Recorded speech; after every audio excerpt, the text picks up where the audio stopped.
Hello students, welcome to my channel Easy Studies by Preeti. Today we are going to do explanation of chapter Resources and Development. First of all, let us understand that what are resources. Everything that which is available in the environment, यानी हमारे आस पास के environment में जो भी things available हैं, जैसे कि sea, forest, mountain, everything जिससे कि हमारी नीड सेटिस्फाई होती हैं वो रिसोर्सेज हैं. एंड ये जो मीन्स कि जो भी टेक्नोलॉजिकली एक्सेसिबल हो, टेक्नोलॉजी से हम जिनको एक्सेस कर सकें और हमारे पॉकेट में जो मनी है उससे हम उनको ख़रीद सकें या इकोनॉमिकली इट इज़ फीजिबल और वो कल्चरली एक्सेप्टेबल हो, उसको हम रिसोर्स कह सकते हैं. अब एज ह्यूमन बींग्स हम इंटरेक्ट करते हैं with the help of technology and we create institution so that कि हम इकोनॉमिक डेवलपमेंट को एक्सेलरेट कर सकें. अब ये जो भी रिसोर्सेज हैं उनको कुछ सर्टेन क्लासिफिकेशंस उनके किए गए हैं. Late us see that what is the classification of these resources. But if you have yet not subscribed to my channel, first of all subscribe it, then let's move on to resources and development. So if we are talking about a precise definition of resource, obviously we can say that something which can be used to satisfy our needs and which is technologically accessible, economically feasible and culturally acceptable is referred as a resource. Now in this triangular diagram I have tried to show you the relation between the physical environment and technology and human beings. Now let's talk about the classification of resources. First of all, अभी मैंने कहा कि हम देखते हैं कि इन resources को कैसे क्लासीफाई किया गया है. First of all, these resources can be classified into natural and human resources. अब ये जो नेचुरल रिसोर्सेज हैं उनको हम renewable and non renewable resources में क्लासिफाई कर सकते हैं. फर्दर जो रिन्यूएबल रिसोर्सेज हैं उनको हम कंटिन्यूअस और फ्लो और बायोलॉजिकल रिसोर्सेज में क्लासिफाई कर सकते हैं. अब ये जो भी बायोलॉजिकल रिसोर्सेज हैं उनको हम नेचुरल वेजिटेशन और वाइल्ड लाइफ में क्लासिफाई कर सकते हैं. ह्यूमन रिसोर्सेज को हम स्ट्रक्चर्स एंड इंस्टीट्यूशंस में क्वालिफाई कर सकते हैं, क्वालिटी एंड क्वांटिटी में क्लासिफाई कर सकते हैं. नेचुरल रिसोर्सेज जो कि नॉन रिन्यूएबल रिसोर्सेज हैं उनको फर्दर हम रिसाइक्लेबल और नॉन रिसाइक्लेबल रिसोर्सेज में क्लासिफाई कर सकते हैं.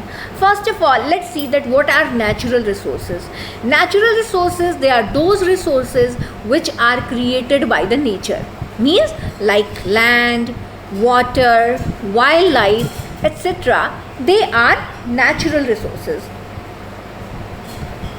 Now अब ये जो resources हैं उनको क्लासिफाई किया गया है काफ़ी सारे वेरियस बेसिस पे. उनकी एग्जॉस्टिबिलिटी के बेसिस पे renewable and non renewable resources में, उनके ओरिजिन के बेसिस पे बायोटिक एंड एबायोटिक रिसोर्सेज में, एंड फर्दर उनकी ओनरशिप के बेसिस पे भी इन रिसोर्सेज को क्लासिफाई किया गया है फर्दर, जैसे कि individual resources, community resources and national resources and international resources. अभी हमने यहाँ पे रिसोर्सेज के क्लासिफिकेशन को देखा है जो कि नेचुरल और ह्यूमन के बेसिस पे पहले हमने इनके क्लासिफिकेशन को देखा. Then we saw the classification on the basis of various basis. Now first of all let us see that what are these renewable resources. Renewable resources वो रिसोर्सेज होते हैं जिनको रिन्यू किया जा सकता है या जो रिसाइकिल किए जा सकते हैं, मीन्स उनको दोबारा यूज़ में लाया जा सकता है या वो रिप्रोड्यूस किए जा सकते हैं बाय फिजिकल और chemical processes. They are known as renewable resources. जैसे कि फॉरेस्ट है, सोलर एनर्जी है, विंड एनर्जी है, हम रिन्यूएबल रिसोर्सेज की कैटेगरी में रखते हैं. Means these resources they can be renewed. Now non renewable resources, ऐसे रिसोर्सेज जो वन टाइम यूज़ होते हैं, मीन्स उनको हम दोबारा से रिन्यू नहीं कर सकते हैं. मीन्स एक बार हमने उनको यूज़ कर लिया तो that means they cannot be use again. वो जैसे कि मीन्स कि ये जो रिसोर्सेज होते हैं उनके फॉर्मेशन में मिलियन ऑफ ईयर्स लग जाते हैं और उनको रिन्यू या रिप्रोड्यूस नहीं किया जा सकता है। और जैसे कि रिन्यूएबल रिसोर्सेज को हम लोग दोबारा से रिप्रोड्यूस कर सकते हैं, जैसे मान लिया फॉरेस्ट पेड़ की कटाई हो गई तो दोबारा से हम वहाँ पे पेड़ हो सकता है। लेकिन कुछ रिसोर्सेज ऐसे होते हैं जिनको रिन्यू नहीं किया जा सकता है, जैसे coal, petroleum and natural gas. These resources they can not be renewed again. Then comes the biotic resources. Biotic जैसा कि नेम से ही हम समझ सकते, वी कैन अंडरस्टैंड, मीन्स कि यहाँ पे बात की जा रही है लिविंग थिंग्स की। मीन्स कि जो भी हमारे बायोस्फीयर से जो भी ऑब्टेन होता है और उसमें लाइफ होती है, जैसे कि we human beings, flora, fauna, fisheries, life stock, everything that which is life, it comes into the category of the biotic resources. Then comes the abiotic resources, means कि जो भी थिंग्स मीन्स कि which are composed of non living things, they are called abiotic resources. Means कि जो भी resources को हम use कर रहे हैं जिनमें लाइफ नहीं होती है, लिविंग बींग्स नहीं होते हैं, उनको हम एबायोटिक रिसोर्सेज कहते हैं। For example rocks and metals. Rocks and metals को हम लोग एज रिसोर्सेज यूज़ करते हैं, बट उनमें क्या है, उनमें लाइफ नहीं है, so they are categorised in abiotic resources. Now individual resources. अब इंडिविजुअल रिसोर्सेज वो रिसोर्सेज होते हैं which are operated by an individual और ग्रुप ऑफ इंडिविजुअल, जैसे कि लैंड हो गया, पास्चर लैंड हो गया जहाँ पे ग्रेजिंग वगैरह होती है, ponds, water in tubewells etcetera. अब जैसे कि आपका घर है, means the house where you are living, it is your individual owned. आप जिसको चाहोगे आप वो वहाँ पे रह सकता है, वो वहाँ पे आ सकता है। सिमिलरली अब जैसे कि टेम्पल है, टेम्पल ये इंडिविजुअल ओन रिसोर्स नहीं है, यहाँ पे कोई भी आ जा सकता है। Church, mosque, gurdwara, they all are not individual resources, but जो हमारी अपनी प्राइवेट प्रॉपर्टी होती है वो इंडिविजुअल रिसोर्स होती है। जैसे कि मान लिया कि आपका अपना लॉन है, उसमें आपने काफ़ी सारे फ्लावर्स लगाए हैं, ग्रीन ग्रासेस हैं, लेकिन उन फ्लावर्स को, उन ग्रीन ग्रासेस को और उस लॉन को सिर्फ आप ही एंजॉय कर सकते हो, आप वहाँ पे बैठ सकते हो, या अगर आप किसी को चाहते हो तो वो बैठ सकता है, कोई भी पब्लिक से आके नहीं बैठ सकता है। लेकिन अगर मान लिया कि आपकी कॉलोनी में कोई पार्क है तो वहाँ पे सभी बच्चे आगे खेलेंगे, everybody will come and enjoy that, so that is not a individual resource. Your private property is individual resource, means which is owned by a particular person और a group of individuals. Now community owned resources, as I gave you example of the park. So ये वो resources होते हैं which are managed by all the members of the community, like the grazing grounds, burial grounds, public parks, picnic spots. They all are categorized into community owned resources. National resources are those resources जो कि एक particular nation को belong करते हैं, एक particular country को belong करते हैं, और उस कंट्री के पास ये लीगल पावर्स होते हैं कि वो वहाँ की प्राइवेट प्रॉपर्टी को भी पब्लिक गुड के लिए एक्वायर कर सकती है। जैसे कि रोड्स, कैनाल्स, रेलवेज़, ये कंस्ट्रक्ट होते हैं कि उन फील्ड्स पे कंस्ट्रक्ट होते हैं जो कि इंडिविजुअल ओन होते हैं। अर्बन डेवलपमेंट अथॉरिटीज़ जो होती हैं उनके मीन्स कि they are empowered by the government to acquire land, और जितने भी mineral resources, forest, wild life, जो भी हमारे लैंड बाउंड्रीज़ के, पॉलिटिकल बाउंड्रीज़ के अंदर आते हैं, और ओशनिक एरिया में भी 12 नॉटिकल माइल्स या 12 नॉटिकल माइल्स मीन्स 22.2 किलोमीटर्स के अंदर जो भी चीज़ें पाई जाती हैं मीन्स कोस्ट के अंदर, वो हमारी नेशनल रिसोर्स हो गई, and they are termed as territorial water and resources. जो भी वहाँ पे हैं वो उस पर्टिकुलर नेशन को बिलोंग करते हैं। अब इंटरनेशनल रिसोर्सेज वो रिसोर्सेज होते हैं जो which are managed by international institutions, जिनको इंटरनेशनल इंस्टीट्यूशंस मैनेज करती हैं, और they belong to various nations of the world. अब यहाँ पे अगर हम ओशनिक रिसोर्सेज की बात करें तो 200 नॉटिकल माइल्स का जो EEZ या एक्सक्लूसिव इकोनॉमिक जोन का के बाद का जो एरिया है 200 नॉटिकल माइल्स का, वो बिलोंग करता है ओशन को, टू ओपन ओशन, और कोई भी इंडिविजुअल कंट्री उसके जो भी वहाँ पे चीज़ें पाई जाती हैं उनको कोई भी एक कंट्री इंडिविजुअली यूटिलाइज नहीं कर सकती है जब तक कि international institute the concurrence of the international institutions no country and no individual country can utilize these. For example, oceanic resources, petroleum, etc. Now let's talk about the resources on the basis of development, यानी कि उनके development के basis पे हम resources को कैसे classify करते हैं. तो सबसे पहले तो इसमें आता है पोटेंशियल रिसोर्सेज. पोटेंशियल रिसोर्सेज वो रिसोर्सेज होते हैं which are found in region, लेकिन अभी तक उनको यूटिलाइज नहीं किया गया है. जैसे कि अगर हम इंडिया के वेस्टर्न पार्ट्स की बात करें, पर्टिकुलरली गुजरात और राजस्थान की अगर हम बात करते हैं, तो यहाँ पे बहुत ही ज़्यादा पोटेंशियल है विंड और सोलर एनर्जी का. Means there is enormous potential for the development of wind and solar energy, लेकिन अभी भी ये प्रॉपरली डेवलप नहीं हुए हैं. Second comes developed resources. Developed resources वो रिसोर्सेज होते हैं मीन्स कि which are surveyed and their quality and quantity they have been determined for utilization. Means उनका सर्वे हो चुका है और जो उनकी क्वालिटी एंड क्वांटिटी है it has also been surveyed, means it has been determined for utilization. तो अब ये जो रिसोर्सेज हैं इनका जो डेवलपमेंट है वो डिपेंड करता है technology and the level of their feasibility पे. ठीक है, जैसे कि मान लिया इसमें एग्जांपल है सॉइल एविएशन का. Then comes the stock resources.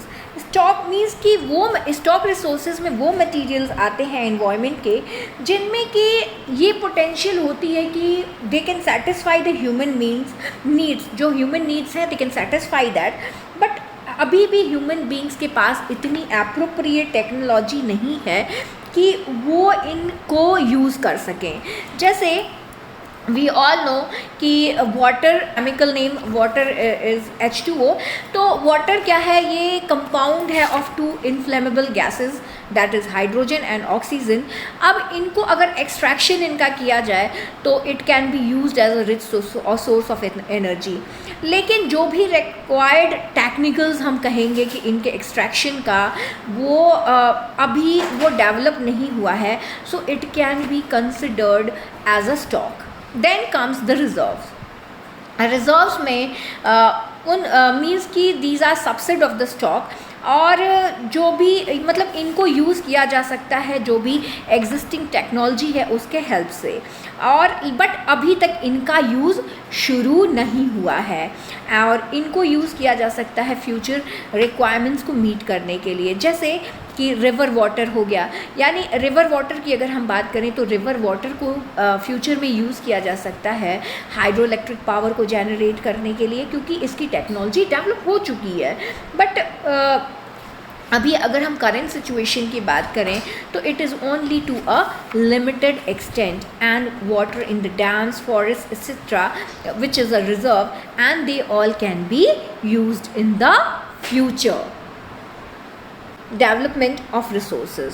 So development of resources क्या है, ये एक प्रोसेस है ऑफ डेवलपिंग द रिसोर्सेज ताकि उनको यूज़ किया जा सके हमारे ह्यूमन वांट्स को सेटिस्फाई करने के लिए, to make them useful for satisfying the human wants.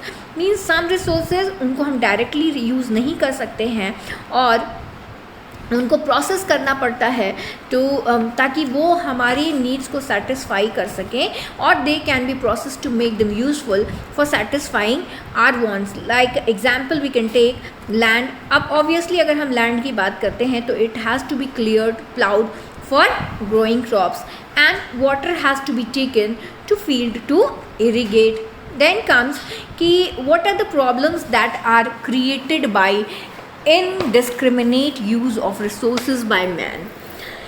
तो काफ़ी सारे जो रिसोर्सेज हैं they have got depleted, means like the forest, और कुछ रिसोर्सेज जो हैं they have got accumulated in the hands of few people. Means society में कुछ ही लोगों के पास ये रिसोर्सेज अवेलेबल हैं, because our society it is divided into rich and poor. Then comes कि इनके इनडिस्क्रिमिनेट यूज़ जो इनका ह्यूमन बींग्स ने किया है that has also led to global warming. Ozone layer depletion, environmental degradation and other problems. Means कि जो हमारे पास अवेलेबल रिसोर्सेज हैं उनके इनडिस्क्रिमिनेट यूज़ से काफ़ी उनमें डिप्लेशन हुआ है। तो that is like the forest they have got depleted, and it has also led to environmental pollution, resource and planning।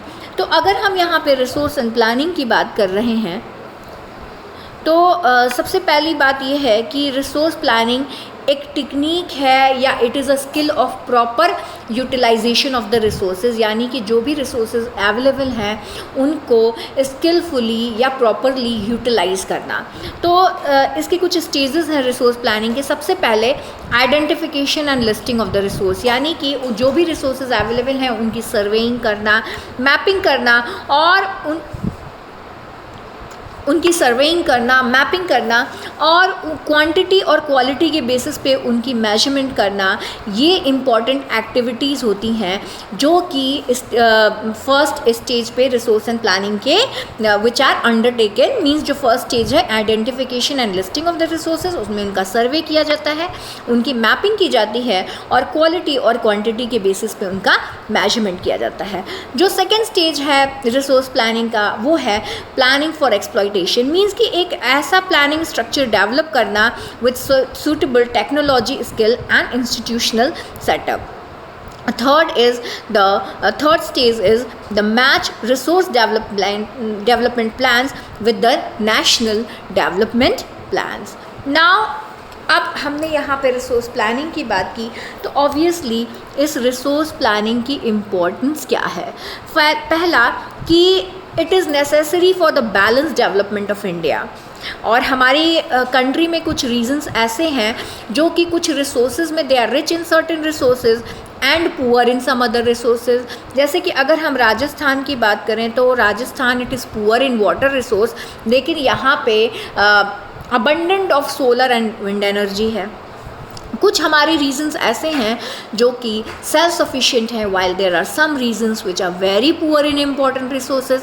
जैसे कि अगर हम मध्य प्रदेश की बात करें तो it is rich in many resources, but अगर हम लद्दाख की बात करते हैं तो it is poor in resources. Then जो भी इन रिसोर्सेज का वेस्टेज हो रहा है it can be avoided by planning.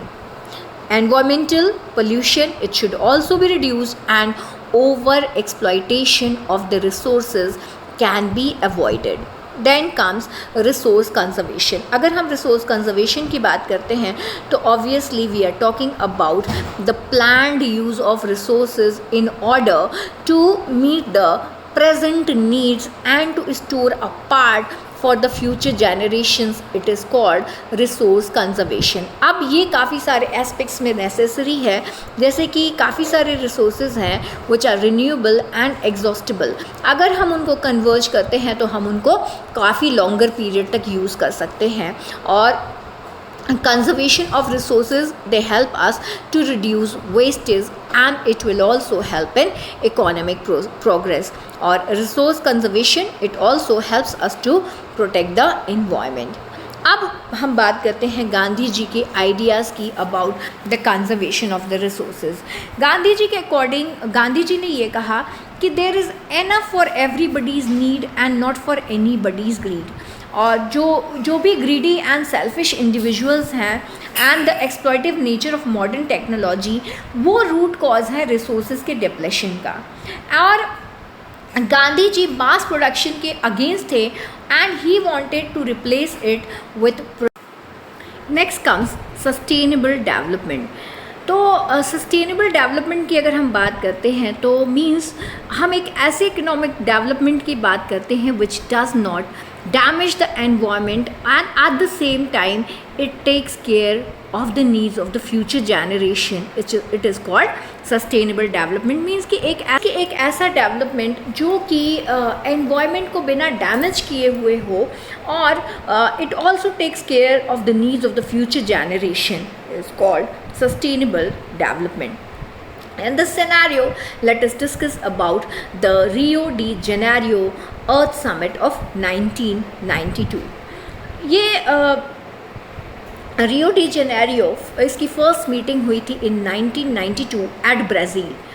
इस Rio de Janeiro summit means where the head of the nations participate. तो its motive, it was to address urgent problems of environmental protection and socio-economic development at the global level. Now let us discuss about resource conservation. Obviously, planned use of resources in order to meet the present needs and to store a part for the future generation is called resource conservation. It is necessary because many resources, they are non-renewable and exhaustible, and if we conserve them we can use them for longer period of time. और अगर हम इनकी conservation की बात करते हैं तो it also helps to reduce wastage and it will help in economic progress. These resource conservation, it helps us to protect the. Let's talk about land degradation. Large scale soil erosion which is caused by running water and wind is land degradation. Dumping of waste, इसके reasons हैं dumping of waste materials from mining centers and industrial units. Over irrigation, it also leads to increase in salinity and alkalinity in the soil. Overgrazing by animals and deforestation by man. Wastewater from the industrial unit, it also pollutes the land. Mineral processing like grinding of limestone for cement industry and calcite and soapstone for ceramic industry, it creates a lot of dust and this dust is deposited in the neighboring land. Now comes land conservation measures. Soil erosion, it can be prevented by ending deforestation, controlling grazing, encouraging afforestation and practicing terrace farming in hilly areas. Preparation of shelter belts of plants and stabilizing of sand dunes by growing thorny bushes, ये help कर सकता है to prevent land degradation in deserts. अगर हम mining activities की बात करें तो उनको भी कंट्रोल किया जाना चाहिए और न्यू टेक्नोलॉजी डेवलप की जानी चाहिए जो इनके वेस्टेज को रिड्यूस करे. Industrial waste should be chemically treated to remove the harmful substances. Water should be chemically treated to remove the harmful substances. Urban waste should be used for the production of biogas and biomanure. Over irrigation, it should also be stopped and new method of irrigation should be followed. Now let us talk about soil as a resource. तो जो हमारे earth crust का जो upper layer है which is loose broken and useful for plants is called soil. Soil consist करता है of mineral matter जैसे कि sand, clay and organic matter जैसे कि humus, bacteria and earth worms. Soil ये फॉर्म होता है mainly due to the process of weathering which is a result of weathering a layer of loose rock materials and is formed on the land surface. And if this layer, it remains undisturbed for a long time, chemical, physical and organic changes take place in it. And जो upper most layer है earth crust का which is loose, broken and useful for plants is called soil. Soil consist करता है mineral matter जैसे कि sand and clay and इसमें कुछ organic matter होते हैं जैसे कि humus, bacteria and earth worms. This soil is formed mainly due to the process of weathering and as a result of weathering a layer of loose rocks material is formed on the land surface. और अगर ये layer if it remains undisturbed for a long time, chemical, physical and organic changes they take place in it and these changes lead to the formation of the soil. Now what are the factors that influence soil formation process? पहला तो soil formation को influence करने वाला factor है climate. Means climate it decides the rate of weathering and the type of vegetation. Second is topography. जो land की topography है वो decide करती है accumulation of soil. Nature of parent rock it decides the composition और जो soil का texture है, soil का texture decide होता है by the nature of the parent rock. Then comes vegetation. Vegetation decides the amount of humus which is available in the soil. Then there are 6 types of soils, that is alluvial soil, red soil, black soil, laterite soil, desert soil and mountain soil. First of all, let us talk about the alluvial soil. What is alluvial soil? Alluvial soil ये most fertile and wide spread soil है which is found in India, और ये form हुआ है due to the deposition of fine silt called alluvium by the rivers. It is found in the northern plains, Gujarat plains and coastal plains. और इसमें main जो composition होता है वो सैंडस्लिट एंड क्ले का होता है. It is divided into khadar and bangar. Khadar जो न्यू एलुवियम है, यानी कि जो नए फ्लड नदियाँ अपने साथ फ्लड के साथ बहा के लेके आई हैं, and Bangar it is the old alluvial. This soil, it contains nutrients such as potash, phosphoric acid and lime, and that is why this alluvial soil, it is fertile and it is good for the growth of sugarcane, rice, wheat and pulses.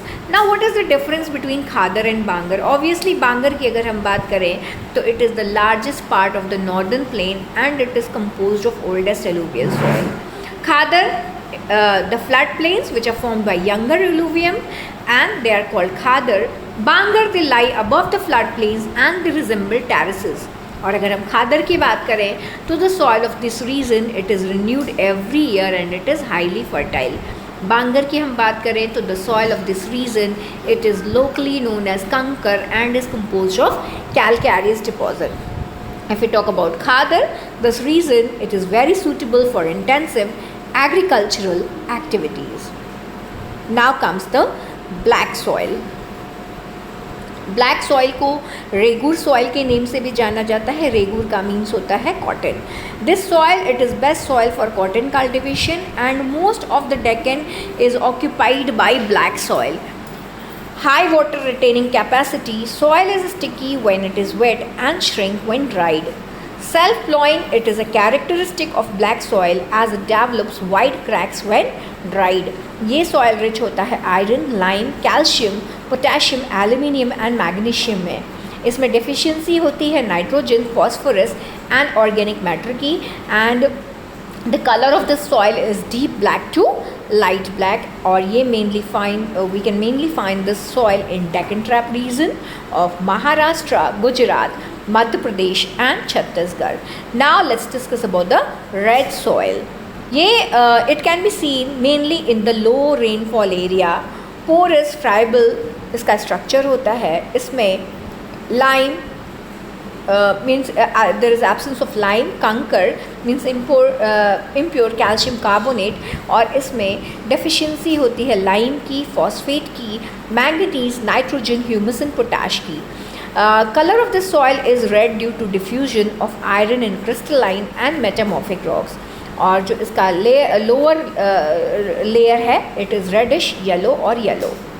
अगर हम इसके texture की बात करें it is sandy to clay and loamy. Wheat, cotton, pulses, tobacco, oil seeds, potato, they are cultivated. And we can find the soil in Tamil Nadu, Karnataka, Andhra Pradesh, or Chhattisgarh and Jharkhand. Next comes the laterite soil. Laterite soil की अगर हम बात करें तो it is derived from Latin word later जिसका meaning होता है brick. तो it becomes so soft when wet and it becomes hard when it is dried. ये it is found in the areas of high temperature and high rainfall and it is formed as a result of high leaching due to rainfall. The organic matters of the soil, they will be removed by the bacteria and it is high temperature and humus will be taken quickly by the trees and other plants. So इसमें humus content जो होता है वो low होता है. It is rich in iron and aluminium and there is deficiency of nitrogen, potassium, lime and humus. The color of the soil is red due to iron oxide. Rice, ragi, sugarcane and cashew nuts are cultivated mainly in the soil. It is good for the cultivation of tea, coffee and cashew nut. It is found in Kerala, Karnataka, Tamil Nadu, Madhya Pradesh, Orissa and Assam. Now comes the arid soil. It is seen under arid and semi-arid conditions. It is deposited mainly by wind activities. There is high salt content in it. It has lack of moisture and humus. Kankar or impure calcium carbonate content is high, which restricts the infiltration of water. The texture of the soil is sandy and the color is red to brown. It is found in western Rajasthan. Now comes the forest soil. Forest soil, they are formed in the forest areas where there is sufficient rainfall. तो ये जो soils हैं वो vary करते हैं structure and texture में, which depends on the mountain environment where they are found. They are loamy and silty on valley sides and they are coarse grained in the upper slopes. In the snow-bound areas of the Himalayas, they experience denudation and are acidic with low humus content. The soils which is found in the low valleys, they are fertile. Now let's talk about soil erosion. तो अगर हम soil erosion की बात करते हैं तो the removal of the top soil from one place to another by natural agencies is called soil erosion. Means कि water या विंड की वजह से जो हमारा टॉप लेयर है सॉइल का, अगर वो रिमूव हो जाता है, it is called soil erosion. यानी कि सॉइल में जो ऊपर कटाव होता है विंड या वाटर की वजह से, which this is known as soil erosion. The reasons for soil erosion are deforestation, overgrazing, unscientific agricultural practices. They all are responsible for large scale soil erosion. अब ये soil erosion में 2 types का होता है, gully erosion and sheet erosion. First of all, let's talk about the gully erosion. See, this is the picture of gully erosion. So the rainwater when moves down on an uneven land scoops away the soil and it forms deep channels. As you can see in the arrow, it forms deep channels which are called gullies, and this type of erosion is called gully erosion.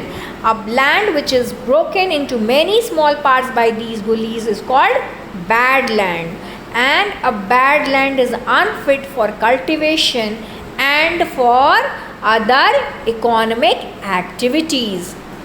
Now let's talk about sheet erosion. As in the picture you can see कि ये upper layer as a sheet ये बिल्कुल हटा हुआ है. Sometimes the water it flows as a sheet over large areas down a slope.